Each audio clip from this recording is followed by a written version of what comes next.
Título 5º das penas. Capítulo 1º das espécies de penas. Artigo 32. As penas são: Inciso 1º. Privativas de liberdade. Inciso 2º. Restritivas de direitos. Inciso 3º. De multa.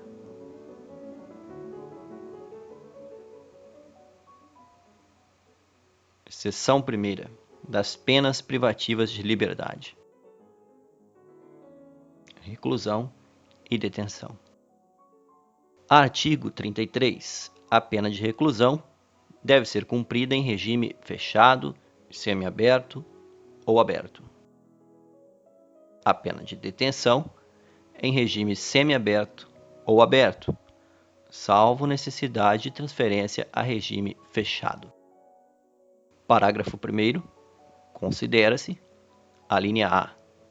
Regime fechado, a execução da pena em estabelecimento de segurança máxima ou média. Alínea B. Regime semiaberto, a execução da pena em colônia agrícola, industrial ou estabelecimento similar. Alínea C. Regime aberto, a execução da pena em casa de albergado ou estabelecimento adequado. Parágrafo 2º.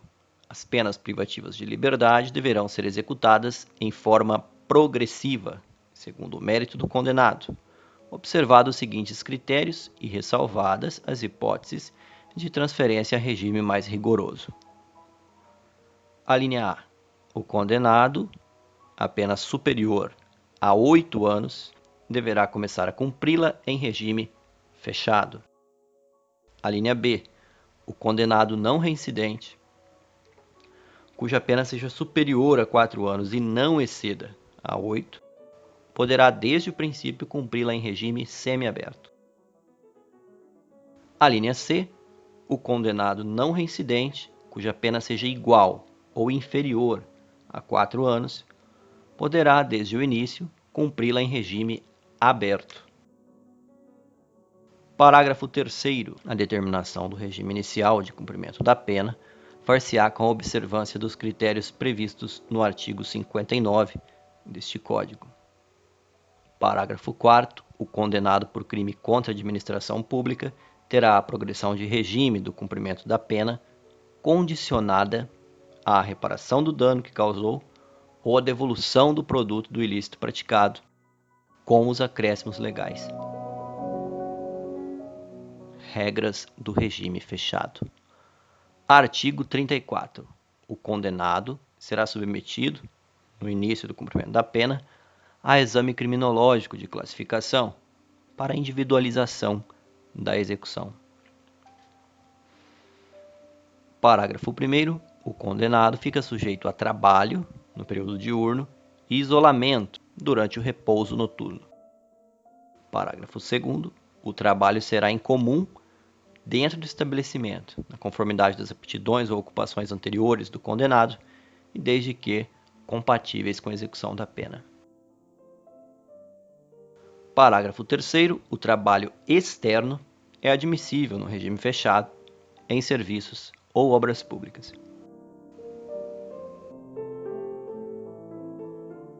Regras do regime semiaberto. Artigo 35. Aplica-se a norma do artigo 34 deste Código, caput, ao condenado que inicia o cumprimento da pena em regime semiaberto. Parágrafo 1º. O condenado fica sujeito a trabalho em comum durante o período diurno em colônia agrícola, industrial ou estabelecimento similar. Parágrafo 2º. O trabalho externo é admissível, bem como a frequência a cursos supletivos profissionalizantes de instrução de segundo grau ou superior.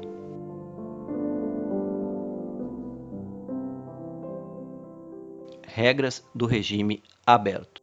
Artigo 36. O regime aberto baseia-se na autodisciplina e no senso de responsabilidade do condenado. Parágrafo 1º. O condenado deverá, fora do estabelecimento, e sem vigilância, trabalhar, frequentar cursos ou exercer outra atividade autorizada, permanecendo recolhido durante o período noturno e nos dias de folga. Parágrafo 2º. O condenado será transferido do regime aberto se praticar fato definido como crime doloso, se frustrar os fins da execução ou, se podendo, não pagar a multa cumulativamente aplicada. Regime especial. Artigo 37.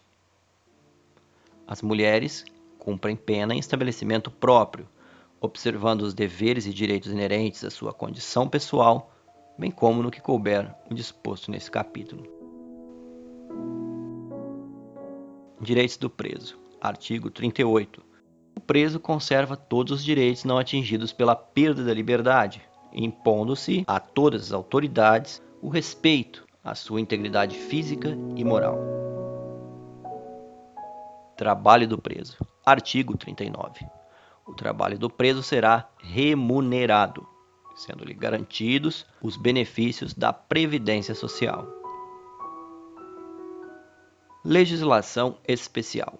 Artigo 40. A legislação especial regulará a matéria prevista nos artigos 38 e 39 deste Código, bem como especificará os deveres e direitos do preso, os critérios para a revogação e transferência dos regimes e estabelecerá as infrações disciplinares e correspondentes sanções. Superveniência de doença mental. Artigo 41. O condenado a que sobrevém doença mental deve ser recolhido ao hospital de custódia e tratamento psiquiátrico ou, à falta, a outro estabelecimento adequado. Detração. Artigo 42. Computam-se na pena privativa de liberdade e na medida de segurança o tempo de prisão provisória no Brasil ou no estrangeiro, o de prisão administrativa e o de internação em qualquer dos estabelecimentos referidos no artigo anterior.